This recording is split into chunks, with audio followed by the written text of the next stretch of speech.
Bonjour à tous, nous poursuivons avec la troisième Mishnah, Mishnah Gimel du premier Perek, Perek Aleph de Masechet Demai.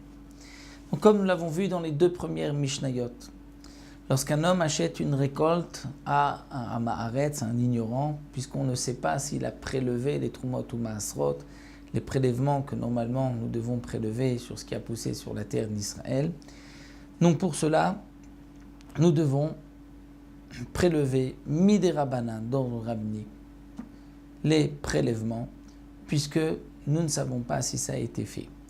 Puisque ce n'est qu'un prélèvement Midera Banan, dans certains cas, les Chachamim ont été plus indulgents.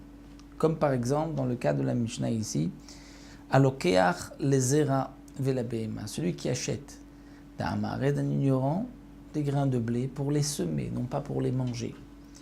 Il n'est pas nécessaire de prélever Trumot ou Maasrot, puisque peut-être que déjà le Hamaret les a prélevés. De même, celui qui achète la Behema pour donner à manger à ses bêtes, il n'a pas besoin de prélever. Kemach leorot, où il a acheté de la farine pour pouvoir tanner les pots, comme c'était l'habitude à l'époque, on utilisait de la farine, donc on n'a pas besoin pour ce qui a été acheté du Hamaret de prélever. Shemen laner, ou de l'huile pour éclairer, on ne prélèvera pas sur cette huile. De même, shemen la sourbo et takelim, ou de l'huile qu'on a acheté, d'un Hamaret d'un ignorant, la sourbe pour enduire des kelim, des ustensiles, comme c'était l'habitude. Donc, patou minadmaï, de ce qui a été acheté du dmaï, donc comme nous avons dit, dmaï c'est dammaï, c'est-à-dire ceci, cette récolte, quel est son statut, a-t-on prélevé ou pas? Nous avons un doute, il y a un point d'interrogation. Mais malgré tout, les chachamim ont été indulgents dans ces cas-là, puisque nous ne mangeons pas. On l'utilise pour semer, pour donner aux bêtes, pour tanner les pots, pour éclairer. Donc les Chachamim ont été indulgents, on dit on n'a pas besoin de prélever de cette récolte. Un autre point, Mikeziv ou Lehelan. Dire Keziv était une ville à la limite d'Eretz Israël, au nord, à Kziv.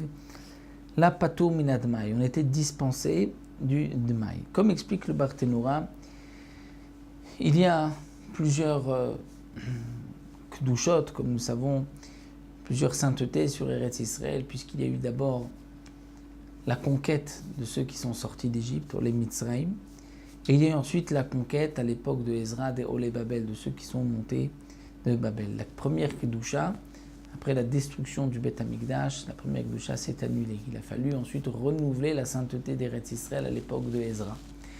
Mais les Olé Babel, ceux qui sont montés avec Ezra, n'ont pas atteints, ne sont pas arrivés à tous les endroits où les Olé Babel, ou les Olé Mitzrayim, ceux qui étaient montés d'Égypte, avaient conquis auparavant. Donc la Kedusha, au temps du deuxième Beth Amikdash d'Eretz Israël, était plus restreinte par rapport à la première, au temps du premier Beth Amikdash. Donc à Kziv, c'était la limite de là où ceux qui sont montés à l'époque de Ezra de Babel ont conquis la terre. Et ensuite, c'est vrai que c'était Olé Mitzrayim, mais ce n'était plus Olé Babel, donc il n'y avait pas d'obligation de prélever sur le Demaï. Les Chachamim ont dit, Demaï, c'est uniquement sur ce qui a été conquis par ceux qui sont montés de Babel, donc au temps du deuxième Beth Amikdash. Donc de Keziv, ou l'Elan et au-delà, on était dispensé de prélever d'une récolte Demaï. On ne craint pas non plus que c'est des fruits qui venaient de l'intérieur, qui ont été sortis, puisque quand tu as un doute, jusqu'à preuve du contraire, dans ce cas-là, tout ce qui se trouvait en Kziv était dispensé, au-delà de Kziv, jusqu'à preuve du contraire que ça provenait d'Eretz Israël.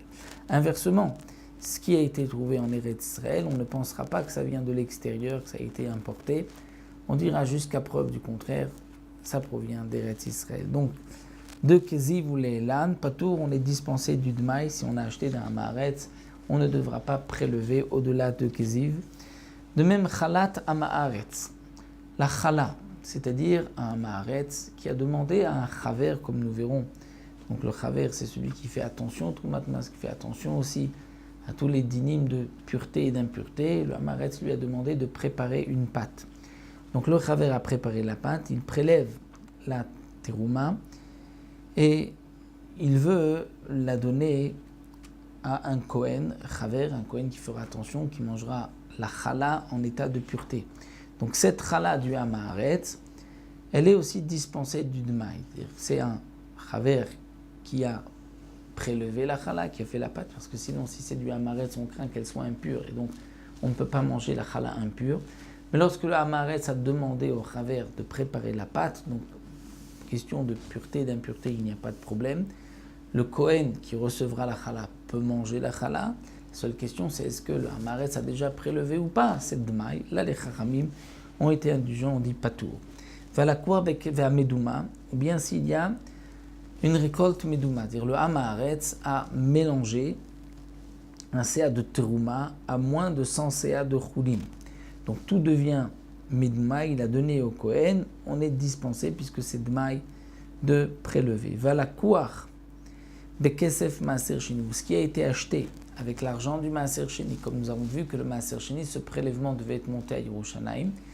Si on habite loin, on pourra transférer la kedusha sur de l'argent. Ce qui a été acheté avec le maaser sheni, c'est-à-dire on a acheté du dmaï avec l'argent du maaser sheni, on n'a pas besoin de prélever. De même, shiarei menachot, les restes des menachot, c'est-à-dire des offrandes au Beth Amikdash. À Maaretz a apporté une offrande, on a fait la kmitza, prélevé une partie qu'on a brûlée sur le misbéar, le reste devait être mangé par les kohanim. Le kohen a le droit de manger ou pas, peut-être que les prélèvements n'ont pas été faits. Là, on ne regarde pas, on dira patour minadmaï, dispensé. Même dans ce cas-là, les chachamim n'ont pas été trop stricts, bien sûr, précise le Mefarshim, parce que le hamaretz nous dit j'ai prélevé ce qu'il fallait. Bien que généralement on ne lui fait pas confiance, mais dans les cas ici précis, on fait confiance au hamaretz. Shemen arev, de l'huile shemen arev, l'huile à parcémone, balsamique, ou bien d'après certains c'est de l'huile d'olive où on a mélangé toutes sortes de parfums. Bet Shammai mechayvim bet Hillel potrim. Nous avons une marloquette entre Bet Shammai et Bet Hillel. Est-ce qu'il faut prélever lorsque ça a été acheté d'un hamaretz? Pour Bet Hillel, on n'est pas tour. Pourquoi? Parce que ce n'est pas fréquent d'utiliser cette huile, et puisque ce n'est pas fréquent, donc les Chachamim n'ont pas fait de Gzera. Donc voici encore dans cette troisième Mishnah des exceptions, où les Chachamim ont dit qu'il n'est pas nécessaire de prélever même si ça a été acheté d'un hamaretz. Donc comme nous l'avons vu, tout ce qu'on achète d'un hamaretz, on doit prélever Trumot ou Masot, puisqu'on ne sait pas si lui a prélevé ou pas. Malgré tout, dans les trois Mishnayot là, que nous avons étudiés, première, deuxième et troisième du Pérec, nous avons vu les exceptions où on n'est pas obligé de prélever. Les Chachamim ont été indulgents dans les cas mentionnés dans ces trois Mishnayot.